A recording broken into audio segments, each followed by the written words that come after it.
بەناوی خۆی بەخشندەی مێرەبان بەڕێزان سڵاوتان لێبێت خۆشحاڵین ئەم جارش پێتان گەیشتینەوە هەروەکو لە بەرنامەی ڕابردوو باسمان کرد وتمان لەم بەرنمەیەدا هەڵبەستە لەسەر ئەو سێ پرسیارە دەکەین کە ئینسان لەکوێ هاتووە بۆچی هاتووە و بۆکوێ دەڕوە لەسەر ئەو سێ پرسیارە ئەگەر ماوەکەمان دەرفەتمان بدە یەک دوو تەوەری دیکەشمان هەیە لەگەڵ مامۆستا باسی دەکەین مامۆستا زۆر بەخێر بێت خۆشحاڵین ئەو سێ پرسیارە نەهی خەمە بیدایەتی لەبەرەوەی دوو بابەتی دیکەمان هەیە کە ڕەبتی هەیە بە بەرنامەی ڕابردوو دەمەوێت ئەوانە وەڵامەکەی وەربگرم ئەجە بچمە سەر ئەو سێ پرسیارە کەواتە ئینسان کە مخەیەر بێ و قوانین طەبیعیش یاسای سروشتی زۆر کاریگەری بەسەر ئینسان نەبێ ڕاستەوخۆ ئەی کەواتە ئێمە چۆن بتوانین چاکسازی لە ئینساندا بکەین خۆی بەنای خۆی گەورە و میێرەبان یعنی کە دەری چاکسازی کە دەری مخەیەر کە دەری شەیتان کە هەموو ئانە لە دۆمینەکە منطقەکە مەبەستە چێ مامۆستا یعنی شەیتان لە سروشت چ دەوری هیچ شتێکی پێ ناکری وەک دەڵێ هەموو جارێ بۆ خۆت گوتانی معارەزەیەکی بچووکە معارەزەی هەموو گەردوون نییە ئەتا بری شریک بی باش چکەگا لە هەموو گەردوون معارەزەی خوایبی معنا دەگاتە پلەی شەراکەت نه لەوانە هەر نییە حتا لە ناو جسمیزان بەشە مسەیرەکەی لە بەشە مەخەیەرەکەی ئیشەکی و بە عەدوون مبینیش ناوی هاتووە یعنی شتێکی ڕوون و ئاشکرا شتێکی بزر نییە لێ پێچینەوەی دوایش لەوەندەیە هەین لەو دۆمێنێ باش این دۆمێنەکە زۆر زۆر مهمە لەو گەردوونەی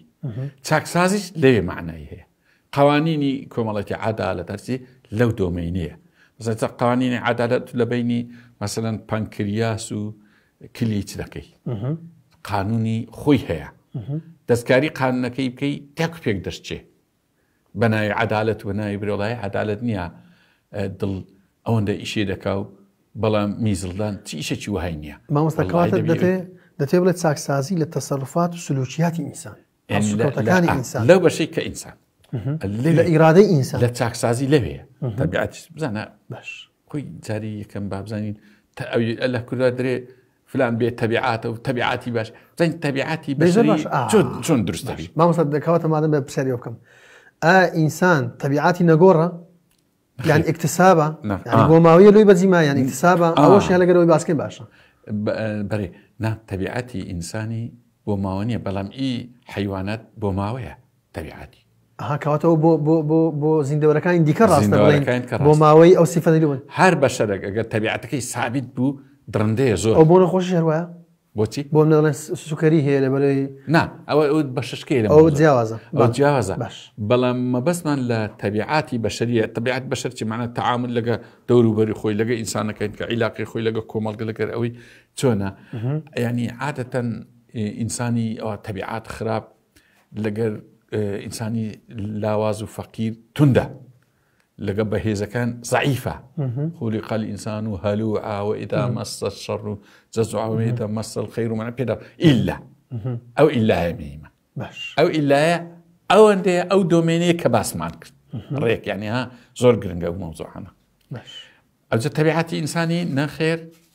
ویراسی نییە ئیکتسابە کەواتە دەگۆڕێ دەوروبەرە ئاپڵێ لە کوردەواری دەڵێن تەبیعەت دەرمانی نییە کەواتە توڕەتی دەکەێت ئەو قاعدەیە غەڵەتە ئەو تەبیعەت دەرمانیە لە بۆ ئەو قسمە ئینسانی کە زۆر چ شتێک دەتوانێت بیگۆڕێ چاکسازیدا جارە لە پێشان بابزانین تەبیعەتی بەشەری لە چێڕە دیاری دەکرێت ئایا ڕۆح دەوری هەیە نەخێر ئایا فیترە دەوری هەیە نەخێر پێدا بڕۆ چ دەوری هەیە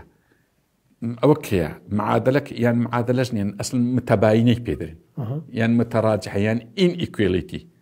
لە بینی عەقڵ و نەفس ئەو تەبیعەتی ئینسانی داواش کرد چۆن يعني کەواتە هەموو ئەو تەسەڕوفاتێکەوە ئینسان دەکاتن پەیوەندی بە عەقڵ و نەفسەکەیوە هەیە پەیوەندی بە عیلاقە عیلاقەت المتەراجحە يعني ئەلەوێ چۆن يعني ئەجە بزانە چەند ئاڵۆزە لەبەرچی دوو ئینسانی لە جیهان نابینی تەبیعەتی چێکبی لەبەرچی لەبەرەوەی عەقڵ ملیۆن حالاتی هەیە نەفسیش ملیۆن حالاتی هەیە وەرە تەباینی بینی ئەوانش دەبتە چ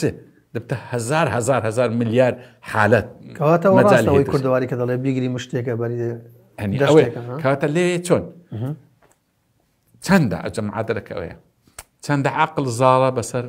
نەفس و چەندە نەفس زاڵە بەسەر با بڵێن ئەگەوە خەتێک مامۆستا بەس زۆر بە وازحی ئەوەی باسکە چکۆ بابەتە ئالۆزە ینی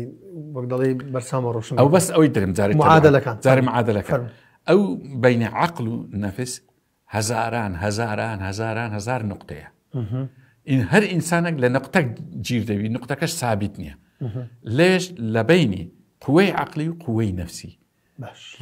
لەو جاذبیەی تەبیعەتەکی لە بۆ دروست دەبی کاتە ئینسان لەوێ لەبەر چیز متحرکە قابلە لە بۆ دەستکاری لەبەرەوەی هەم لەسەر ئەو دوو شتەش بەرپرسیارە لە ڕۆژی دوایش بەڵێ ئەجا ئێستا دینە سەرێ ئەو نوع ئینسانانەی کە نەفس زاڵە بەسەر عقلیدا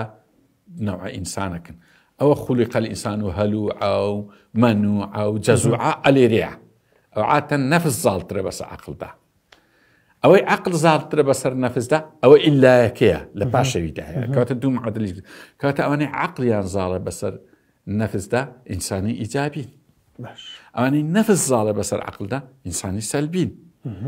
بەڵام پرسیارەکەی تو ئەوەیە ئەتو دەری ئایا چۆن چاکسازی بکەین چۆن چاکسازی دەکرێت چاکسازی لەوانە دەکرێت کە ئینسانەکە سەلبیە دەتوانین بیکەینە ئیجابی بەڵێ ئەوە چۆن دەوری مەدرسە دی باش ئەمە چار مەدرسی ئەساسیمانەیە مەدرسەی سۆسیالیستی مەدرسەی شوعیەت مەدرسەی سەرمایەداری مەدرسەی دینی هەر یەکە ئەوچیان هەیە لەسەر ئینسان ئەوەی کە زۆر پەروەردەی هەیە لەسەر ئینسان ئەو دەتوانێت چاکسازی بکە کامەیانە باقیەکەی تر ئێستا دێمەسەری مەدرسەی سەرمایەداریە یان سۆسیالیستی ئەوانە عادەتەن دەرن بە قانون چاچی دەکەین وەکو باسمان کرد لایەنە مادیەکەی زیاتر سەرمایەداری قانونی تەشریعات سجن لێدان ئیعدامکردن ئەوە چاچی دەکەین ئەو ئیجراعاتانە هەرچی دینە دەرێ نەها بەوەندەی نییە دوو دەرێ دووە دەرێ بە دوو هەنگاوە نەگیەک دەرێ یەکیان لە ناخی ئینسان پەروەردەیە یەکیان لە دەروێ یاسای عەدالەتە کاتە ئێستا ئەمان لە حەڵقەی ڕابردوو کە باسای پرسیاری عەدالەت بە یەک لای نایەتی بەس بەتەنها بە قانونی پەروەردەی لەگەڵ بێ پەروەردەی لەگەڵ دەبی ئینسانی ڕاست چۆن وایان باس کرد مەسەڵەن ئینسان بلۆکەکەیە قانونیش بینایەکە و هەندەسەکەی دەبی ئەگە بلۆک خواردبی هەر بینایەکە دروست نابی ئەگە هەندەسەکەش خواردبی سەن بینایەکە دەکەواتە هەردوو ئەوجە دێنە سەر ئەو مۆزوعە ئاڵۆزەی کە زۆر ئاڵوزە ئینسان لە ئینسانێکی سەلبی لە ئینسانێکی گورگ لە ئینسانێکی درەندە مەجال هەیە بێت ئینسانێکی باش و چاک و بەهاری کاری ئەوی بەڵێ بێجگە لە قانون ئەجارە دەبی ئەتو مەدرسە چی بینیەوە فکرەی بینیەوە عەقیدەی بینیەوە مؤسسەی بینیەوە بتوانێ بیبێ ناو ناخی مرۆڤ کە ئێستا ناو ناخی مرۆڤ لێ ئیش لەسەر ئەوی بکە کە عەقلی زاڵ بکە بەسەر کەوا دەبێت مەدرسەیەک هەبێ مەدرسەیەک هەبێ ئەو هاوچێشەی کە لە ناخیدا نەفسی بەسەر عەقلیدا زاڵە ئەو جارە هاوچێشەکەی عەکس کاتەوە باش دەبی بگاتە ناویش ئایا بە مەدرسەی سەرمایەداری بەڵام ڕێگریش هەیە بەتەئکید ئەدی ئەو ئەهوا ئەیبی دەگوتری ویستەکان ئارازوەکان خۆشی دنیا خودی شەیتان هەندە بە گچکە شتێ نەگەین برێن ئۆپۆزیۆنێکی بچووکە ڕاستە بچووکە بەڵام تەحەدایەکی زۆر گەورەشی کردووە فەوڕەبیکە لەئوغویەنەهم ئەجمەعین یعنی تەحەدایەکە تا قیامەت کە ئینسان لە خشتە دەبێ بەڵامەوە خوای گەورە پاڵپشتی ئینسانەکە بۆی کە هیدایەتی دا و ڕێنیشاندەری کردووە خۆی شەیتان لێرە ینی لە ڕووی فەلسەفیەکەی ینی زۆر بە زەحمەتە بزانی لە چێیە لە بینی عەقل و نەفس إلى ذبي لا ينافس بي زيادة بلاي نفس ده بلاي نفس ده يعني هل كانت إنسان كيرفي بلاي عقل ده الروي لا نفس ضعيف ده بي أو كاتا رنا لبرتي سي حالة القرآن لباري نفس باسكرة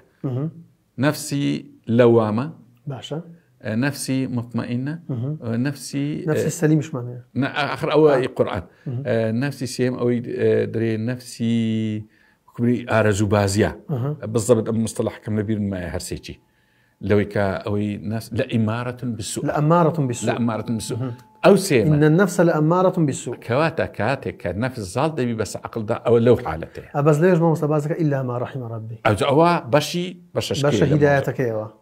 قرآن إجازة بخد زاني زور بله ليه ده دين استأتوا الديل لو دمي كرد لكردستان لجيهان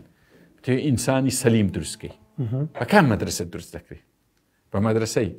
سرمایه‌داری بمدرسة شيوعية بمدرسة سوسيالسي يعني بمدرسة دين دي ما مثلا يو برسيارة لا تبكم بكامل باشا يعني ئەتو دەبی ئەو مەدرسەیە توانای هەبی بستە ناو ناخی مرۆڤ يعني بچی لێ ڕقیبەچی دروستکە ئەوی خەڵک هەتا ئێستا بەبێ قانون و بەبێ هیچ شتێک لەو دەشتەی لە ڕاهی خوای دێگووە من گوناحە ئەوەی ناکە إن الله كان عليكم رقيبا يعني لباتي كاميرات سعودية بۆ دابنێ ئەو خوای يعني پۆلیس هەبی بەڵێ لەوێ کاتە ئەتو ناچاری يعني کۆمەڵگە بەدەستە خۆی نییە ناچارە دەڕوا پێویستی بە ئاین هەیە لێردا کەواتە مامۆستا با من بە ئەو شتێ باسکەمەوە لە باسی گردون گوتمان ئەمە ناتوانین لە گردون تێبگەین ناتوانین لە ئینسان تێبگەین مەگەر پاڵپشت بە وحی ئاسمانی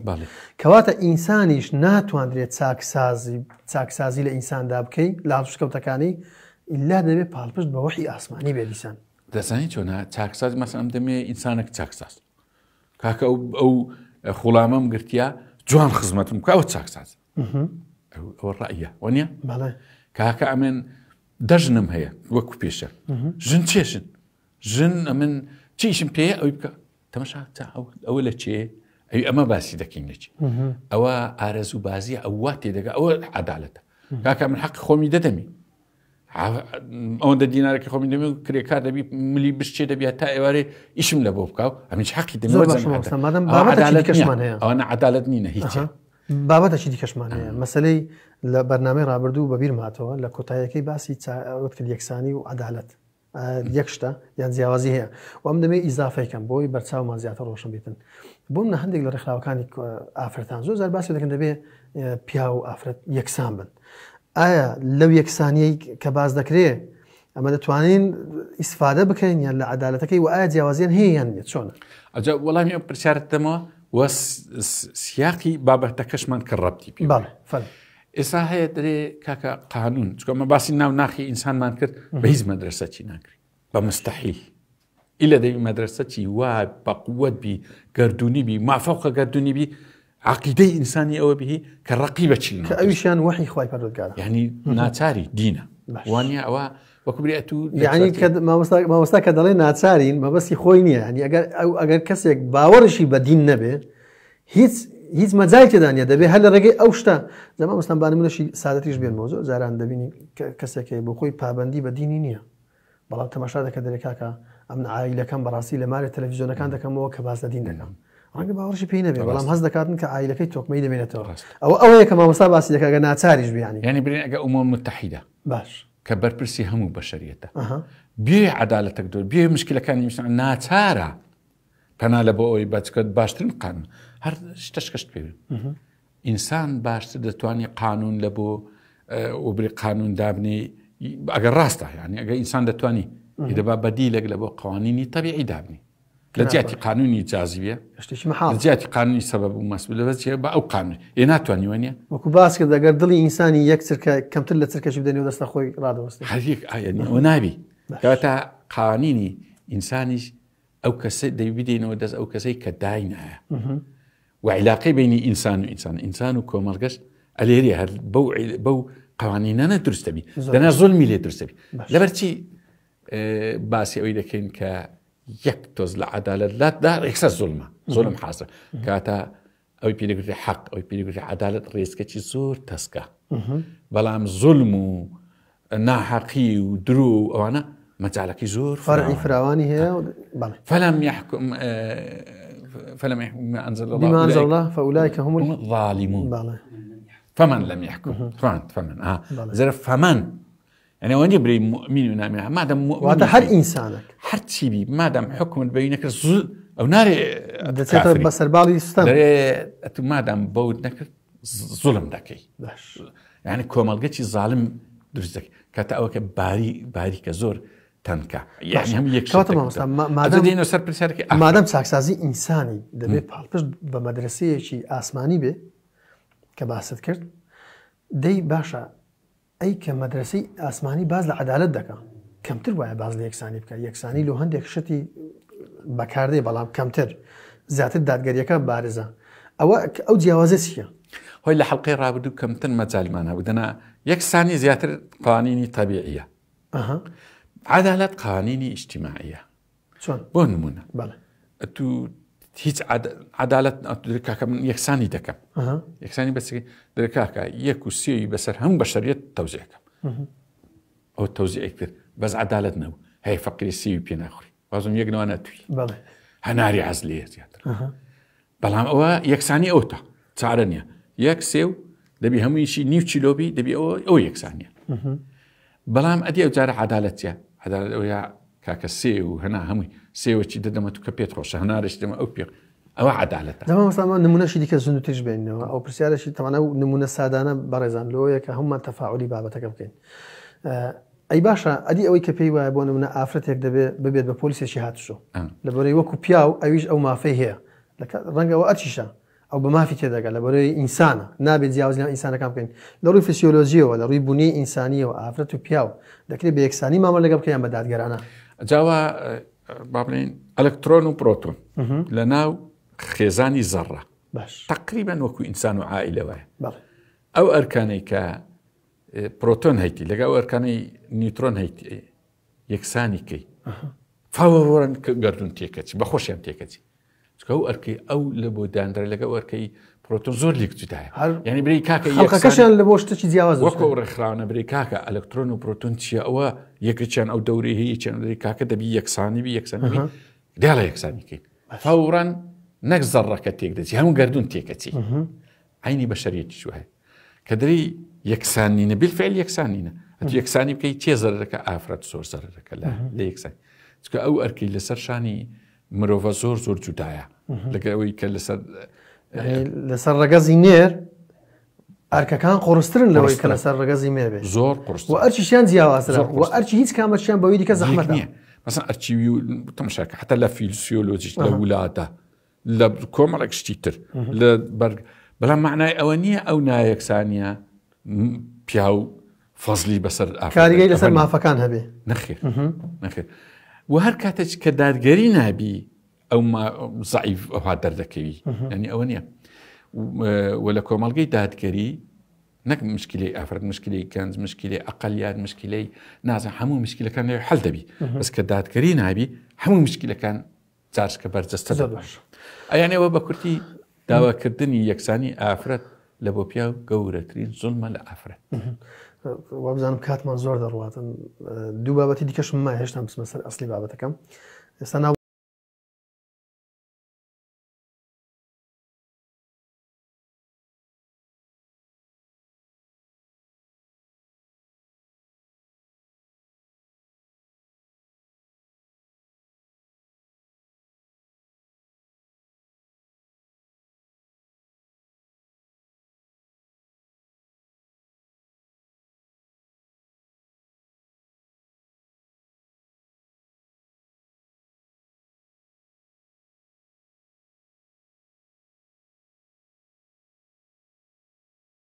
بینەوە سەر ئەسلی بابەتەکەی خۆمان تەوان ئەو تەفاسیلی پێشەشی بەشیەکەی بەنامەکەی بەڕاستی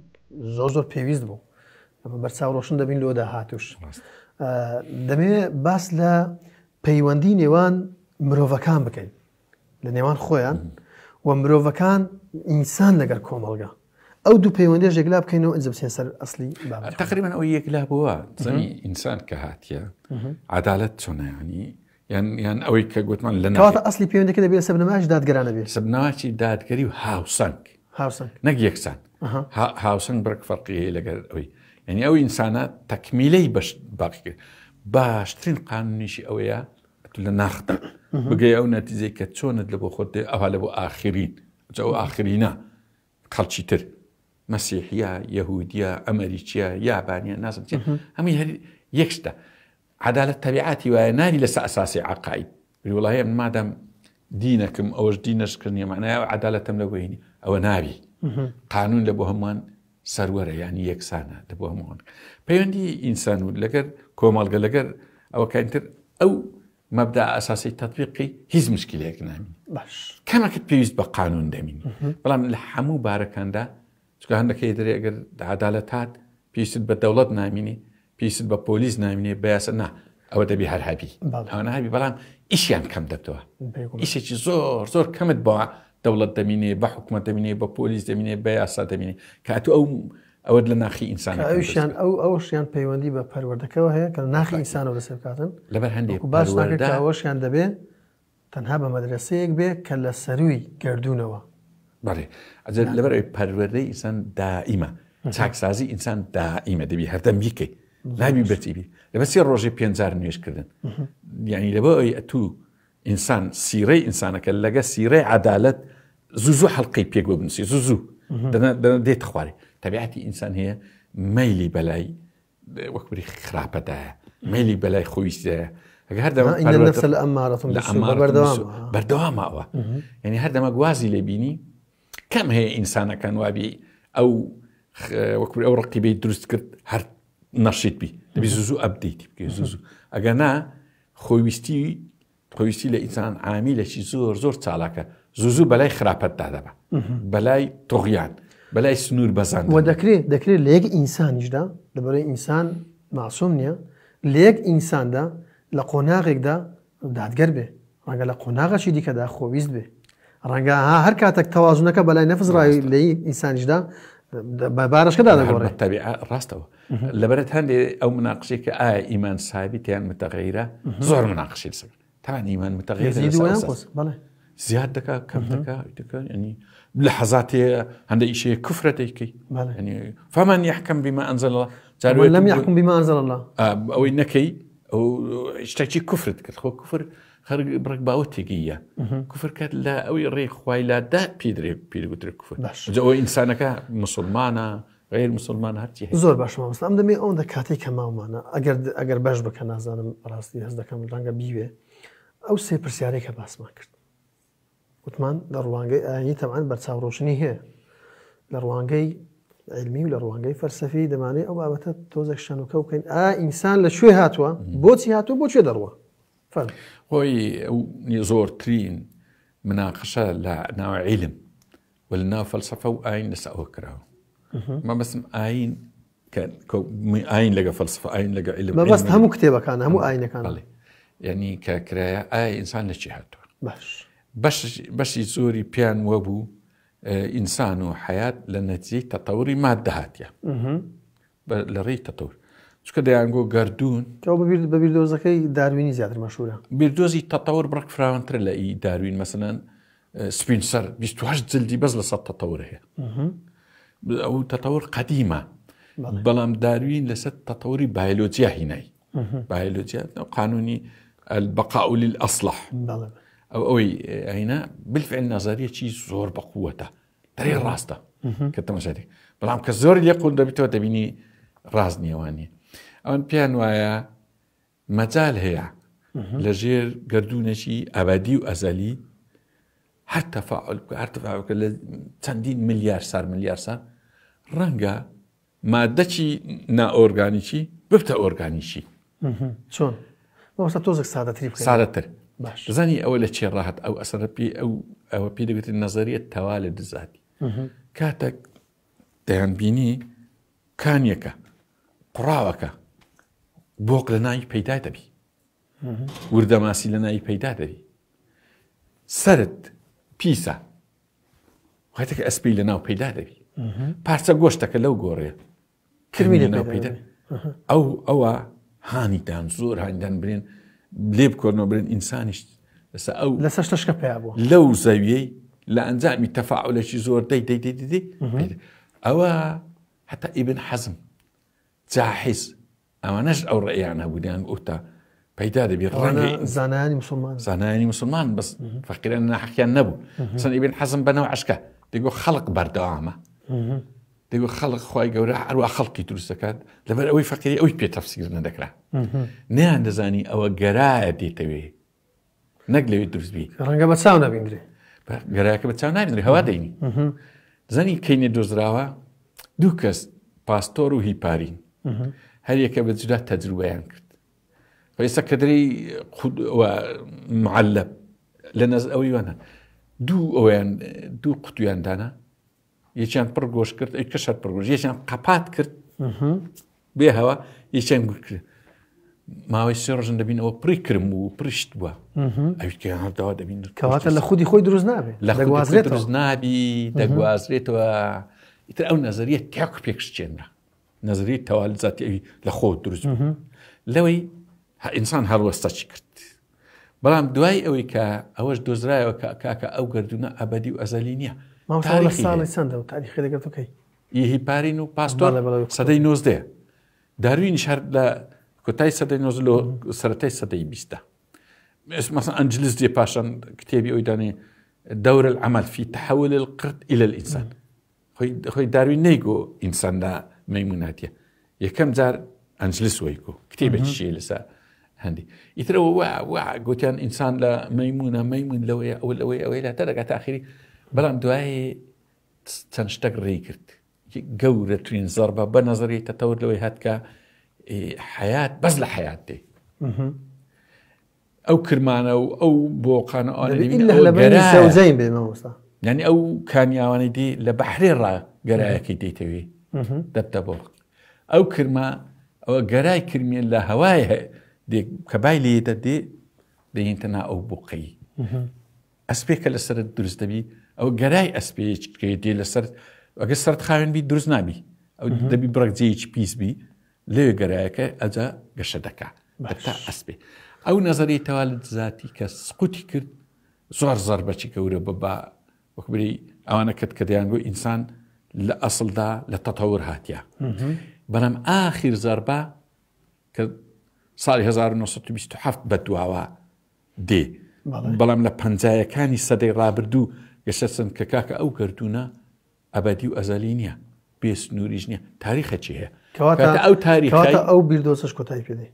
أو نظرية التطور اللوي كدري بيج بانك ثيورياتا نظرية انفجار الكبير يجزاري نظرية تطوري كتايبينا كطبيعة تطوري تداني إسا تنزارها بازدكين أو التطور ذكا بس إنسان وكومالجي أيش لو ما زالوا دوميني قوتم كلا إرادة وشيطاني تدا تطور بس لويها لبروي سلبي وإيجابي دياري ذكري عقل إنساني سلبي وإيجابي دياري إيجابي كان محافظة ذكا سلبي كان جلادة كاتلوي تطورا بلام للطبيعات تطوري تداني باش برزان أوي ما مسابقة دكاتن راسنا في بلام يعني بو خاون فكرانيا أواني كقناعتي بو بيردوزة هي رنجة باوريا بأين نبي والله دانوي شيء زانستي بو مسابقة سخوة جناي مال القرآن ده أول بابة اللي بيجا كوتا كإنسان أصلا كيتسيا ولا سلالة من طينة سلالة من طينة بين زوجين يعني ونيا پاشان مضغية پاشان إنجا بالاغوشتية پاشان عظامة يعني الشوازي دروس كني إنساني لبي كوتاي قال يا بلام بو أوان بلا وآدم من تراب بلام أصلا كتسي أوي كما مصاباسي كبراسي بو بريزاني كرانجا لو لروانجا أينكي زور فهمي وبابتي قبولنا به ما مثلا لروانجا علميكي ظاهر ما دام بس علمي باش علم بس كالعلم بيدقتري هندسة الجينات أو هر مجالي تطوري نهيش بتزارك دري هر نوعك بله مثلا إنسان ميمون تشيت نظم شير شونا أو نوعها كروموسوم هي جين هي باش شويني جين لسر كروموسوم أو نوع دياري لك كاتا دسكاري كمي بكي مشوه دبي مشوه دبي نك تطور بك بله شكو بيش عندي عنو كاكا بتايبتي لا مارك ديكو رانجا وتسيشي خاون بيداش تايبة درزبي بالضبط بله إيوانيش أروى لا مارك ديكو إنسان سبسبل هر إنسانك جيلك قرآن كاريش بأستم دي أو جيلا أو قرآن كاري لكروموسوم كان داغوستوها أو يتكش توزك مليار سال كواتا جياوازي زين دوران إنسان كان لويدا بلام لكاتك دا هو مشوش دا دواهي أو علم هندسة جينا دركاكا أو مثلا تو نينوك دكي لو تي الدنيا هي نينوك دكي إذا دبابي نوك لبو بدابا بجري والنظري نينوتشي نبواهي وانيا يان ختنا باش عند بابي إنسان بيشتي وقتنا أجا راستا كروموسوم أو قرانكاري نخر أو قرانكاري ناقوستوا إلا قرانكاري أصلية كي إنسان كلا سري دامز أو يدقوستوا نظم واضح يعني بله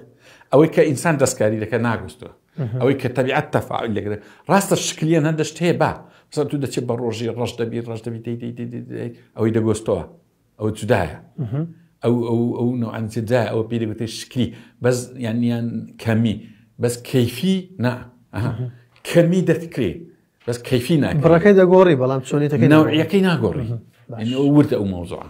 لسه تخرج من من براستي وابزان برنامج كبر وكوتاهية بلام هو همو بالبش بويا كالسرطة والسرنزية كده لە بەرنامەی ڕابردوش باسم کرد کە بەڕاستی ئینسان ناتوانێت لە قوڵای ئەو بابەتانە تێبگا ئیلا بە هەڵەدا دەچێت ئەگەر خۆی پاڵپشت بە وحی ئاسمانی نەبەستێتەوە. ئەمن دوو پرسیاری دیکەم مابوو بەڵام کاتەکەم ڕەنگە بەو شێوازە نەمابێتن لێ هەڵدەین دوو پرسیارەکەی تر بۆ بەرنامەکانی داهاتوو بە تایبەت پرسیاری دووەم کە ئێمە لەسەر زەوی زۆر ئیشمان پێ هەیە کە لەوە بکۆڵینەوە ئینسان بۆچی هاتووتە سەر زەوی اینجا دواتریش پرسیارەکەی دیکەی بە دەست سپاس دەکەین. بەڕێزان خۆشەویستان هاتینە کۆتایی ئەم بەرنامەیەشمان تا دیدار خواتان لەگەڵ.